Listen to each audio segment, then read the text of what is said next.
అసలు రోజా అనగానే మైక్ వచ్చింది. వాళ్ళ గురించి మాట్లాడేది మాత్రం అందరికి వినిపించాలని మైక్ కూడా అర్థమైంది. వీళ్ళు అసలు ఆంధ్రప్రదేశ్ లో ఉన్నారో లేదో తెలియదు.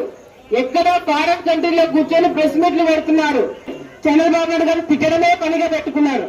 ఈ రోజు నేను అడుగుతున్నా, తెలుగుదేశం పార్టీ నాయకులు చిన్న స్థాయి కార్యకర్త దగ్గర నుంచి ముఖ్యమంత్రి చంద్రబాబు నాయుడు గారి వరకు ప్రతి ఒక్కరు కూడా మీ మండలంలో నుంచి కూడా చందాలు వేసుకొని పోయి చెక్కు ముందు చంద్రబాబు నాయుడు గారికి ఇచ్చొచ్చినారు.